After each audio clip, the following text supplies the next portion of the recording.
right, so it is Tuesday night, and we are locked into TKM for next Wednesday. As soon as I can load up in the morning, I'm gonna get out of here. Hopefully get up there around 11, 12 o'clock. Kevin pretty much has the whole day wide open, so we should be good to go on that. It's like every afternoon I come out here, I'm looking for new leaks.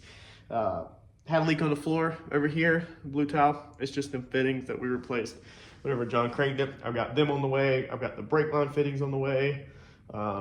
Tonight, what we're gonna try to get done, because I'm really trying to crank this thing tomorrow, is we're gonna remake this end of this brake line down here. I did not get to do that last night. I just did that, one on the driver's side. So we're gonna do the passenger brake line. That way the fittings are looking like they're gonna be here Wednesday, which is actually tomorrow. So hopefully that'd be pretty cool, because then we can get them bled on Wednesday night, possibly. We're gonna go ahead and make that line so that's done, or shorten the line. Hopefully don't have to remake it. And we're gonna get the alternator in tonight as priority. And we're gonna get the Procharger bracket adjusted tonight. That's priority. That way, hopefully Wednesday afternoon, when we get home from work, we will crank the car, okay? We will bleed the brakes, and maybe even just bleed the brakes first and then pull it outside, crank the car. We're gonna check for coolant temperatures to see where it stops at, like I said, and we are gonna check to see if the alternator is charging and see if the Procharger belt is straightened out. So we're gonna try to get at it tonight. We're also gonna get the CO2 bottle out of the car tonight, and that way we can get that thing filled hopefully tomorrow, and Chris should be down at some point. So I think with the fuel pump issue, like John said in his video, if you haven't watched John's video, go watch it, Turbo John Racing. I think we're going to, if me and Chris can't figure out the issue with the fuel pump, what's going on with the main street pump inside the tank, the hat style, then we will just wire it to where it flips on with a switch. That way we ain't got to deal with it. We need both for TKM. Kevin said in his email that he believes the 750 Magna Flow or Magna Fuel will not be enough fuel pump for this combination, that we will probably run out, and I'll be unhappy with just that one pump. So preferably, we really need to keep this car on 2 pumps.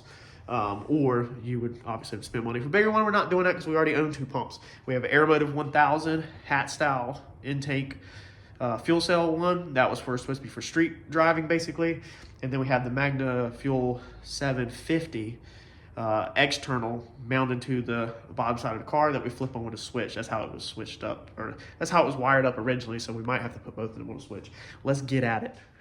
All right, so got all that taken care of. The belts are now like extremely too tight, so we need to try to order one size bigger, technically for the water pump and that, because they both are struggling. Fought with that one a little bit, moved a washer up top, got rid of it down below, fixed another standoff. So we're gonna fire this thing off again tomorrow and see if all of our issues are fixed. Went ahead and got the bottle out too, so we can get it filled tomorrow, and also went ahead and took care of tag. So kind of hard to say it's a street car without a tag on it. So I've had the tag, the car is registered, has registration, all that stuff. So went ahead and mounted that on just because it was a small dumb thing on the checklist. We're gonna see if this thing will fire up this afternoon. Check all this.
Definitely does not like cold.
actually have a fuel leak that's developed. You can see fuel right there. Oh, but it's coming out around that top where that sensor's at, because you can see how it's ate away at all that stuff. So we're gonna take all this fuel pressure regulator out this afternoon to fix that. But it looks like the belt is riding correctly because it's not sitting up. It definitely does not like to idle.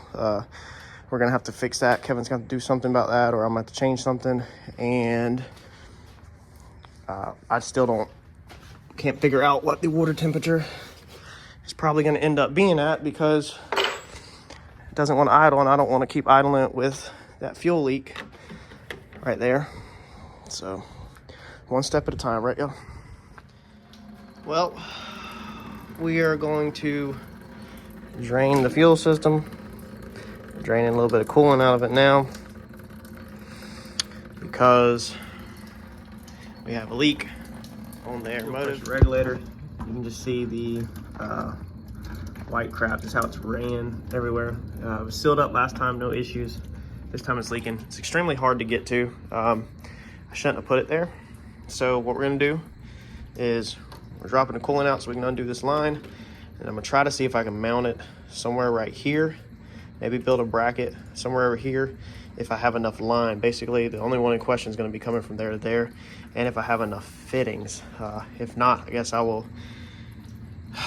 get something on ordered really fast and see if we can make this happen, and get this thing working, because that's not gonna work down there. If we have a leak or something, it's gonna be an absolute nightmare to get to. So it definitely needs to be up here where it's easier to access. All right, so I stopped what I was doing for a minute and went and seen Harper from like 7 to 8 o'clock. She still hasn't went to bed. Normally I wait for her to go to bed before I come back to work. That way when she goes to bed, Dad's still there, versus Dad being gone every single night when she goes to bed. Try not to make a habit about that. I'm really funny about that. I don't like it. So that's the reason why I work sometimes back at the shop really late at night or out here. But I told the wife, like, I worked up till 7 o'clock trying to get going on this. And then I was like, she was like, what are you doing upstairs? And I was like, well, see Harper for a few. And yeah, I got to get at this. That's the problem with this kind of stuff. We've scheduled for dyno for next Wednesday. And if I have anything that I need fitting wise or anything, I know we already need to order. I have one fitting that's not acting right on the brake system. I'm not sure if I'm able to fix tonight. It's aluminum. I need to really get steel fittings. I'm tired of stripping out the stupid aluminum AN fittings on the brake stuff, trying to tighten it down. So it's like, if you need to order anything, we have to get that in now. It is Wednesday night. We have to be at a dyno on Wednesday. So I need stuff like ASAP. Fortunately, I have a wholesale account with Summit Racing, like I said in the last video, so I can pay a few bucks more and get stuff here fast. But you got to make these calls fast, meaning that you can't be asleep. You can't be asleep. You can't take off. I'm tired of working late. I'm tired of being out here late. This car is the same thing as last time when it was time to go to the dyno. It was like that last little stretch is just, it just won't let go. Like, I'm hoping to reach that point where the car is just done. It's just in the garage done. Like, it's in the garage ready to go, and it's just never been there. So I'm gonna keep coming at this. I'm basically, what I'm trying to do right now, I just kind of dived into it, not did a ton of filming, is I'm trying to redesign where the fuel regulator is mounted at, utilizing the lines I already have and not having to order new lines, which is going to set us back. So I'm just trying to figure out a way to freaking mount this thing that A, looks good, and B, will actually work. So let me dive back in. All right, so we're making very good progress. I have flipped this thing around 100 times, 100 different ways. Literally 2 hours worth of just moving lines, changing stuff. I mean, y'all get the picture. And I really, really, really like how this has turned out. So I'm gonna put some kind of black wire loom over this to help this line blend in. This vacuum hose, I think I'm gonna run underneath the intake. I was just laying it there. I'm still figuring stuff out. But the sensor ends up falling underneath here. I'm pretty sure I have to take this apart and repipe the, put Teflon on it. All these fittings are snugged down, so your return is right there. Your return comes in here and then goes out the bottom of the regulator. Sensor's right there, vacuum's right there, and adjustment's right here. So I'm really, really liking that. So again, patience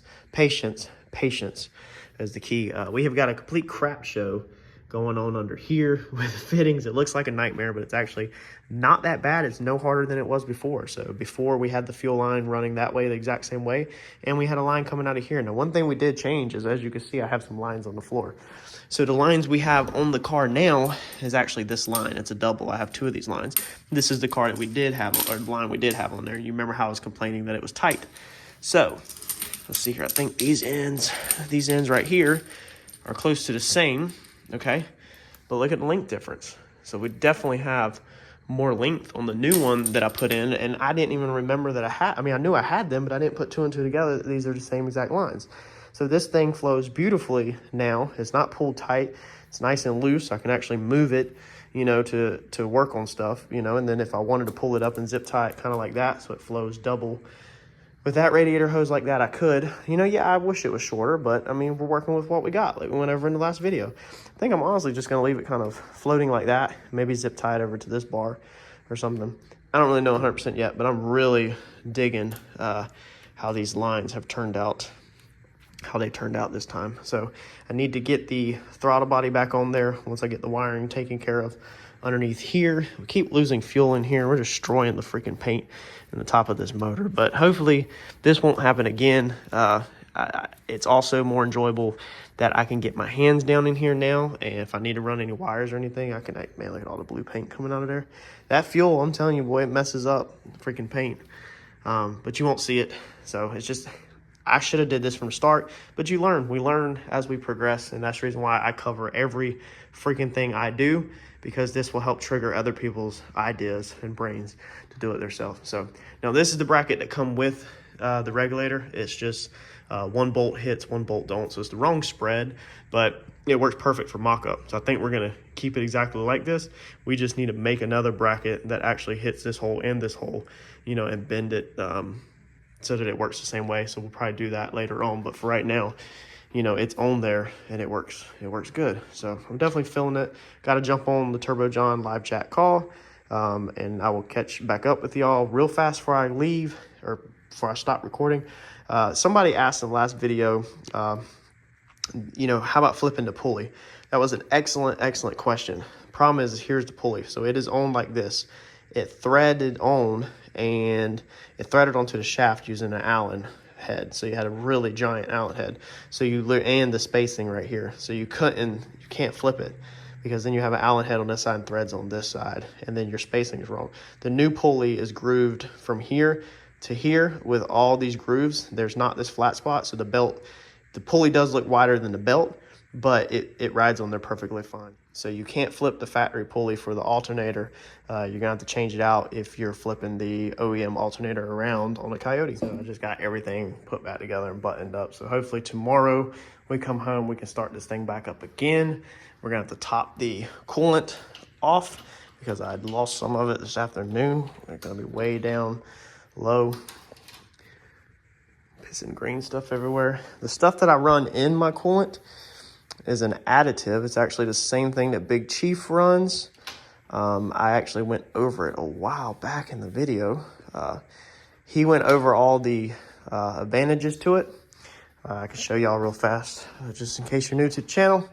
Actually bought a bunch of it. It's extremely expensive. It's like $100 and some for all of these, but this should last me a long time because it actually don't call for a lot of stuff. So it's RM25 coolant system treatment. Yeah.